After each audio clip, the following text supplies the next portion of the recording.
இந்த செய்தியை உங்களுக்கு வழங்குவது டைனமிக்.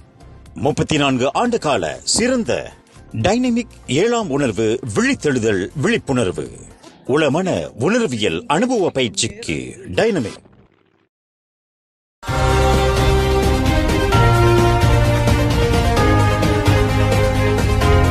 வணக்கம். திசைகளின் 5 மணி செய்திகள். மனைவியை பலமுறை கத்தியால் குத்தி கொலை செய்த கணவருக்கு 7 நாட்கள் தடுப்பு காவல்.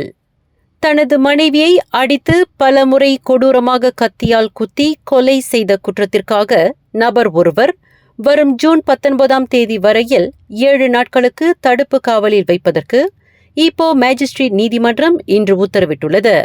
56 வயது அந்த நபர் மேஜிஸ்ட்ரேட் ஃபரா நபிஹா முகமது முன்னிலையில் நிறுத்தப்பட்டு அவரை 7 நாட்கள் தடுப்பு காவலில் வைப்பதற்கு தீர்ப்பு வழங்கப்பட்டுள்ளது.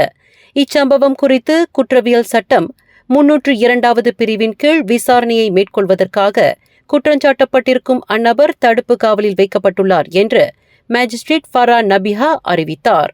நேற்று காலை 8 மணியளவில் ஈப்போ கம்புங் சிம்மி லல்வான் சிம்மி 11 என்ற இடத்தில் தனது 48 வயது மனைவியை குற்றஞ்சாட்டப்பட்டிருக்கும் அந்நபர் பலமுறை கத்தியால் குத்துவதை அந்த தம்பதியரின் 12 வயது மகள் நேரில் பார்த்ததாக கூறப்பட்டிருந்தது. முன்னதாக அத்தம்பதியருக்கு இடையில் வாக்குவாதம் ஏற்பட்டதாகவும் அதன் விளைவாக இச்சம்பவம் நிகழ்ந்திருப்பதாகவும் விசாரணையில் தெரியவந்ததாக ஊடகங்கள் தெரிவித்திருந்தன. கடந்த மார்ச் 22ஆம் தேதி 17 வயது தொழிற்கல்லூரி மாணவனை கொடூரமாக அடித்து கொலை செய்யப்பட்ட சம்பவம் தொடர்பில் லஹாடத்து தொழிற்கல்லூரியில் பயிலும் 7 மாணவர்களை ஜாமீனில் விடுவிக்க விண்ணப்பம் செய்யப்பட்டிருந்த மனுவை தவா உயர் நீதிமன்றம் இன்று நிராகரித்துள்ளது. குற்றஞ்சாட்டப்பட்டிருக்கும் அந்த 7 மாணவர்களின் சார்பில் நீதிமன்றத்தில் வாதிட்ட வழக்கறிஞர் டத்தோ ராம்சிங் சமர்ப்பித்த ஜாமீன் விண்ணப்பத்தை விசாரித்து பரிசீலித்த நீதிபதி டத்தோ டூன்கேன் சிகோடால் இத்தீர்ப்பை வழங்கினார். இவ்வழக்கு இன்னும் உயர் நீதிமன்றத்திற்கு மாற்றம் செய்யப்படாமல் இருப்பதாலும் குற்றஞ்சாட்டப்பட்டிருப்பவர்களை ஜாமீனில் விடுவிக்க சிறப்பு சூழ்நிலைகள் எதுவும் கொண்டிருக்காத காரணத்தினாலும் இந்த ஜாமீன் விண்ணப்பம் நிராகரிக்கப்படுவதாக நீதிபதி டத்தோ டுன்கேன் கூறினார். மேலும் இவ்வழக்கு உயர் நீதிமன்றத்திற்கு மாற்றம் செய்யப்பட்டால் இந்த விண்ணப்பத்தை தாக்கல் செய்வதற்கு முழு சுதந்திரம் இருப்பதாகவும் அவர் குறிப்பிட்டார். முன்னதாக 16 முதல் 19 வயதிற்கு உட்பட்ட அந்நபர்கள் கடந்த மார்ச் 21ஆம் தேதி இரவு 9 மணி முதல் மறுநாள் மார்ச் 22ஆம் தேதி காலை 7:38 மணி வரையில் லஹாடத்து தொழிற்கல்லூரி 7 ரிசாக் மற்றும் 5 பல்யானில் உள்ள அறையில் 17 வயது பாதிக்கப்பட்ட மாணவனை கொடூரமாக அடித்து கொலை செய்ததாக குற்றஞ்சாட்டப்பட்டிருந்தது. கில்லான் பள்ளத்தாக்கில் 3.5 பில்லியன் வெள்ளி கையூட்டு பெற்றிருப்பதாக கூறப்படும் சம்பவம் தொடர்பில் 11 சுங்கத்துறை அதிகாரிகள், 6 நிறுவன இயக்குநர்கள் மற்றும் ஊழியர்கள் உட்பட மொத்தம் 17 பேரை மலேசிய ஊழல் தடுப்பு ஆணையமான SPRM கைது செய்துள்ளது. இதுவரையில் கையூட்டு தொடர்பாக சம்பந்தப்பட்ட சுங்கத்துறை அதிகாரிகளிடமிருந்து 4.4 மில்லியன் வெள்ளியை SPRM வெற்றிகரமாக கைப்பற்றியுள்ளது. மேலும் 28,000 வெள்ளி மதிப்பிலான 4 யமஹா எக்ஸ்மேக்ஸ் மோட்டார் சைக்கிள்கள், 2 லட்சம் வெள்ளிக்கு மேல் மதிப்புள்ள அல்ஃபாட் வாகனம், BMW கார், நகைகள், சொகுசு கடிகாரங்கள் மற்றும் ரொக்கமாக வாங்கப்பட்ட நிலம் அனைத்தும் பறிமுதல் செய்யப்பட்டதாக தெரியப்படுகிறது. அது மட்டுமின்றி இதில் 2 மில்லியன் வெள்ளி மதிப்பீட்டில் மொத்தம் 12 நிறுவனங்கள் மற்றும் தனிநபர் சம்பந்தப்பட்ட கணக்குகள் முடக்கப்பட்டிருப்பதுடன் சந்தேகிக்கும் சிண்டிகேட்டுகள் பயன்படுத்தியிருப்பதாக நம்பப்படும் இதர கணக்குகளையும் SPRM தொடர்ந்து கண்காணித்து வருகின்றது. மலேசிய சுங்கத்துறையுடன் இணைந்து மேற்கொள்ளப்பட்ட இச்சோதனையில் கைப்பற்றப்பட்ட 19 கொள்கலன்களையும் SPRM ஆய்வு செய்து வருவதுடன் சக்கர நாற்காலிகள், கழிப்பறை இருக்கைகள், ஜவுளி மற்றும் சுகாதார உபகரணங்கள் போன்ற பொருட்களுக்கு வரி விதிக்கப்படாத தகவல்களையும் கண்டறியப்பட்டன. சிண்டிகேட்டின் முக்கிய மூளையாக செயல்பட்டு வருபவரை கண்டுபிடிக்கும் நடவடிக்கையில் பல்வேறு வெளிநாட்டு ஏஜென்சிகளின் ஒத்துழைப்புடன் தீவிரமாக செயல்பட்டு வருவதாக மலேசிய ஊழல் தடுப்பு ஆணையத்தின் துணை தலைமை ஆணையர் டத்தோ ஸ்ரீ அமட் குசாய்ரி யஹயா குறிப்பிட்டார்.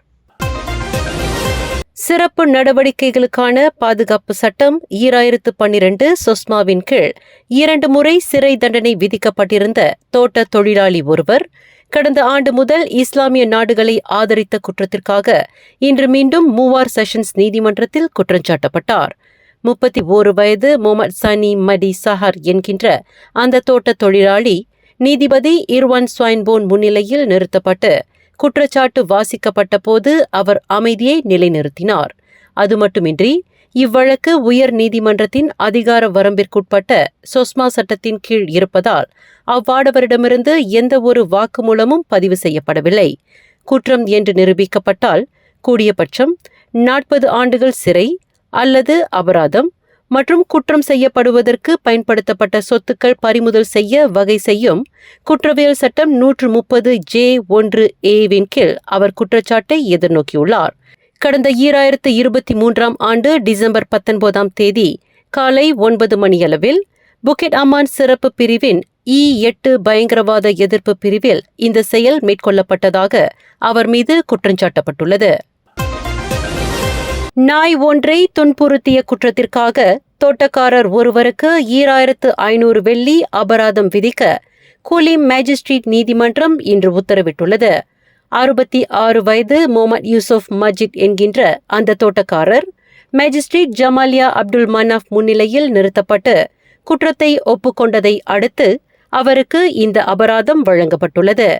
குற்றம் என்று நிரூபிக்கப்பட்டால் கூடியபட்சம் 3 ஆண்டுகள் சிறை அல்லது அபராதம் அல்லது இரண்டுமே விதிக்க வகை செய்யும் குற்றவியல் சட்டம் 428 பிரிவின் கீழ் அவர் குற்றச்சாட்டை எதிர்நோக்கியுள்ளார்.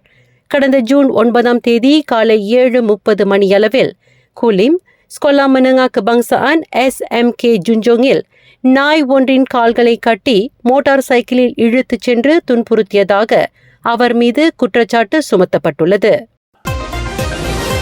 ஜோஹோர் ஜலான் சென்னாய் உத்தமா 3/3 மோட்டார் சைக்கிளில் சென்று கொண்டிருக்கும் போது வழிப்பறி திருடர்களிடம் தனது நகைகளை இழந்ததாக மாது ஒருவர் புகார் அளித்துள்ளார்.